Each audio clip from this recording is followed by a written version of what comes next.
Armed police officers manning the Lekki Tollgate Plaza have arrested about a dozen protesters. They were the first batch to arrive at the Lagos Tollgate on Saturday. The protest, tagged #Occupy Lekki Tollgate, scheduled to begin at 7 a.m. yesterday. It was against the reopening of the Lekki Tollgate. Another group of protesters who tagged theirs, #Defend Lagos, had also planned to gather at the site at the same time, threatening the former group to stay away. Now, this is all happening, or that was all happening amidst a spate of violence, the threat of violence. The police and federal state governments had warned both groups to shelve their protest plans. Well, joining us to discuss this development and other issues surrounding it is public commentator DEYEMI SAKA. Good morning. Good to have you on the show. Welcome. It does appear we were all glued to our screens, of course, like in the very early hours of that protest or believe protest. We were obviously on air on the morning show, and we had our correspondent Shaitan Aitigari on the streets, as she has been from the outset. And first and foremost, the first thing we noticed is that the police and security forces far outweighed any perceived presence of protesters. And as we know, in terms of what happened on October 20, it did seem a bit, perhaps not surprising, but a little disappointing that the police still came in such big numbers and perhaps chose heavy-handedness as opposed to a mutual respect between the police and the people. What were your thoughts on the protest, or the believed protest yesterday? Well, for me, protest is a way for citizens to express their dissatisfaction either towards the government or probably towards a government policy. And every citizen has his right to do so. As long as you are not threatening the sovereignty of the country, you've not committed any crime. The police reactions and the good administration reactions to protests is disdainful. You keep wondering where the law books they're using, or probably the rules of engagement they're using. And we should tell ourselves the truth. I don't know why this government is scared of protest. This government is probably one which got into power by protesting all over the country. This government is headed by a man that his former party went to court that gave us this that finally confirmed the right that you don't need to even approach the police to get a permit. So for me, the protest was good. The protest was in order. More protests to come will still be in order, as long as it's not violent, as long as it's just to personal demand. And the authorities' response and reactions will always be faulty if they don't change. Well, okay. I don't know if he's still there. Yeah, he's still there. So, we have... I'm here. At this point, the police released a statement that 46 persons have been charged with conspiracy and conduct likely to cause breach of peace. Can we say that there is any law that would back the claim of the federal government? That they had come out with a statement saying that, they had information that the protest will be hijacked, and that's why they had all of those people out there. They did admit that they understand that, there is the Constitution, we have the constitutional right to protest, but that does not stop, should not breach the freedom of people to move around, because if they block the toll gate, the freedom of movement would be breached or infringed on at the point, and that's why they were all out there. What do you say to that? Well, sometimes when the police comes up with the allegations and they drop their charge sheets and probably intending to take it to the front of a magistrate or to a judge in a high court, I laugh. I find it so shallow and laughable. And the onus of proof, burden of proof lies on them. They need to prove how those people intend to do such a thing. You see, sometimes you look at these, you hear these things, you read these things, and you become so depressed. I don't know how else to explain this to Nigerian police. And we should tell ourselves the truth. What got us here? If they had, just like me, there's no way we want to discuss this Lekki Tollgate, this protest again, without going back to what happened on October 20.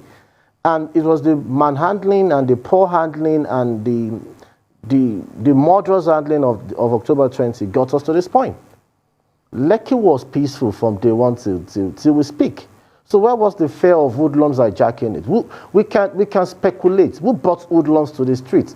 Protesters were peacefully demonstrating at Alausa in Lagos. There was a bus load of tout on a A government-owned transport company, forget about whatever press statement they released, came out from it. We're attacking the peaceful protesters in front of the state secretariat that had each presence of security personnel that turned a blind eye. Lagosians, everybody captured the picture of one of those. Till we speak, the guy has not been arrested. Now, the question is, who pointed the Nigerian army towards Lekki? Because when the protest was being who even pushed the hoodlums to the streets?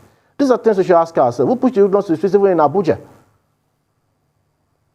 So if police are coming up with this, they know where to look at, not peaceful protesters demanding for a better Nigeria, demanding for a secured Nigeria, demanding for a police that will have dignity for human life or lives. Not a policeman that will stop you and tell you, I will shoot you, nothing will happen. Not a policeman that the next thing he sees, he just points his AK-47 at you for no reason. We know that So in police grounds... Thank you. Sorry, I mean, you know, I just wanted to ask you, we know for quite a while, we've known for quite a while that Lagos State has invested socially into justice in terms of this panel that is put together, and it has representatives from quote-unquote both sides. You know, it was earlier this week that we heard that the youth representative, Rinu, would be stepping down from the panel because, in her words, she believed as though they weren't moving towards real justice for the victims of SARS-related abuses. And I can imagine that she may have interpreted the handing over of the tollgate back to the LCC as an example of that injustice. Do you have faith in the judicial panel process? It's supposed to continue going for a total of 6 months, and they have been steadfast in listening to the plight of people who have had run-ins with the Special Anti-Robbery Squad. I mean, how confident are you in the power of the panel to actually bring about justice? Or do you think, as Rinu has said, this is another example of the government really doing nothing, quite loudly? For me, from day one, I know the judicial panel of inquiry cannot pronounce any either guilty or innocent verdicts on anyone, but it was just a ground for us to gather facts, either establish some allegations to be true and some to be bogus and unfounded. And that's what the panel was meant to do. I don't know how we want to go about this, but if for the sake of respect for human lives, people that it went back and forth. It started with the governor of Lagos saying there was no life lost. It started with the army coming up with what is the red marker, fake news. We were not there, and it became we were there. We went there with blank bullets. We observed the rules of engagement, which I'll tell you wasn't observed. And now, for the sake of that, I think the judicial panel of inquiry doesn't even have the power to declare or hand over or probably give the pronouncement that the tollgate should be opened. I don't think for me, I believe that's beyond its jurisdiction. You cannot abdicate on such a matter. It's either for the LCC to either go to court, and that was the panel of inquiry was no court. So we should look at that fundamental issue here. And then secondly, people can still go to court to demand maybe real interpretation of what to do or how to go about it. But Lagos State government and even LCC, if they have blood running in their veins, no alcohol, should know that was highly insensitive. It's an insult to what is called humanity. You do not do that when nerves are still frayed, right. Emotions are still running high over this Lekki thing, and you're just justifying the allegations and speculation flying around town that you deliberately led the army to Lekki because you wanted to clear Lekki to start making money from the Lekki toll gate. Right.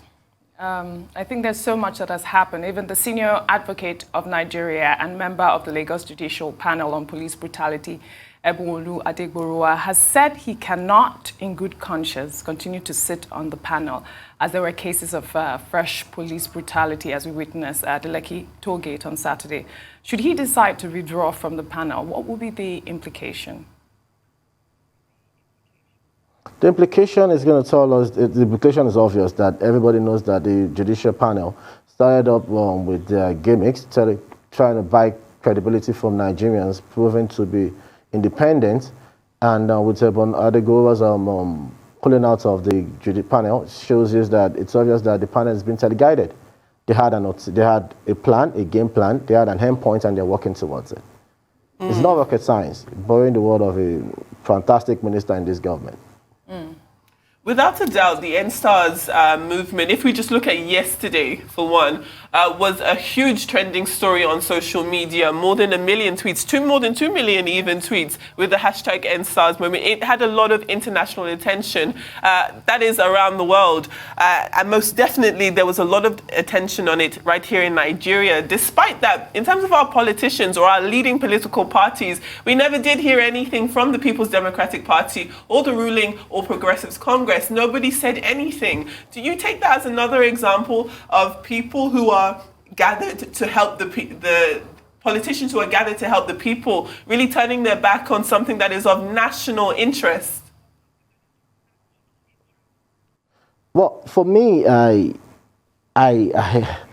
it's laughable, and I think let me start with the PDP. The PDP has failed Nigerians as a has failed Nigerians by not living up to its reputation of a good opposition. I'm not saying make the country ungovernable. I'm not saying constitute nuisance in opposition. And these are issues that I expect the PDP to take on and probably show Nigerians that yes, we are here for you, even when we are not in power. We know how to do things and we can get things right. For the APC, from day one they got into office, you know their modus operandi. You come up with a protest, they sponsor counter-protest. You come up with something. If somebody wants to lead a protest, the next thing is they start either blackmailing or bullying the person out of such protests. I can cite instances. You look at Two-Face, you know how they will deploy their cyber chains and what have you at you that you probably, if you're not strong enough, you probably want to back down and back out from such protests. You see, it just shows to us that Nigerians across all demography now needs to see that their survival and to protect Nigeria, to keep Nigeria intact and its sovereignty lies in our hands, not in the hands of either General Muhammadu Buhari as a president, not in the hands of APC as a party, someone who has shown himself to be in bed with every other person that wants to oppress and suppress Nigerians. So I think it's not time for Nigerians to start demanding more. We need to stop being docile. And yeah, there's a protest, right, talk, come out, demand for more. Well, let's talk about the... There are over 200 million Nigerians. Let's talk about the protest yesterday. You know, we saw that trending video of the comedian, Mr. Macaroni, being squished up in a van yesterday, and very humiliating. You know, the police released a statement that they arrested 76 of them, who they charged with breaking COVID-19 gathering limit. You know, but then, you know, the police themselves, they threw the protesters into a van, flouting all protocols themselves. What do you have to say about that? It's laughable, and I have a phrase that I say that you don't pee on my face and tell me it's raining. It's an insult. And this is what they did to Macaroni was one of the reasons why that brought about NSAS, when police will act with so much impunity, why the guy just believes he's superior to you as a Nigerian, why in fact you're the one that employed him or her, paying him his salaries. And you see, that was what we're demanding for with the NSAS. We wanted to, it wasn't just about disbanding or probably scrapping SARS units out of the police force. We need a total reorientation of the Nigerian police. We need a total reorganization of the Nigerian police. We need a total retraining of the Nigerian police. An average Nigerian police, I'm not talking about the top cadre because you hardly interact with them. An average guy that you assigned an assault rifle wearing that black or that blue and black uniform is murderous, is ill-trained, is temperamental, is angry, he's envious of you that you're having a good life. That's where the profiling comes from. You talk to an average Nigerian police officer, I say, is it because you go to like that? I hate to have to interrupt you so abruptly, but we have to take a short break, and when we come back, we'll continue this discussion about protests. Please do stay with us.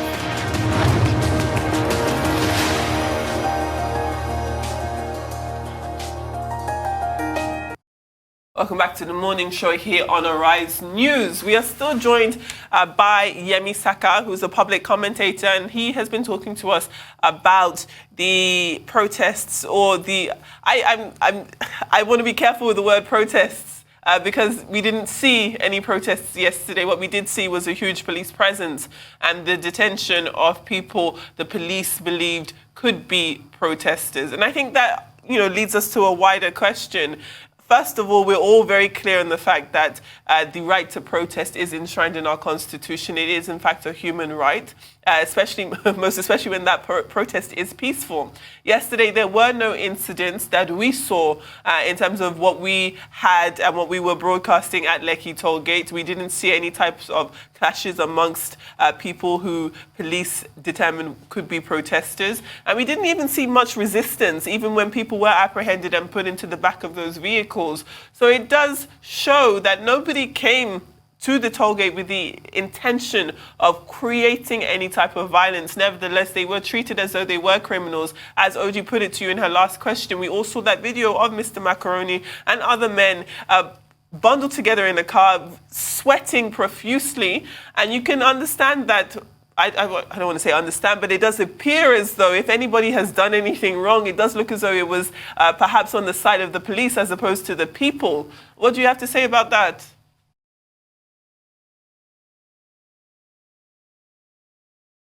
Bit. Please indulge me. How did we get here?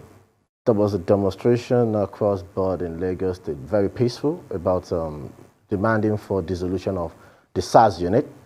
And what happened? We saw the desperate attempts all over the country, especially Lagos and Abuja, to discredit the protest by pushing out to hijack it. We saw how peaceful demonstrators or protesters resisted such attempts at Alausa.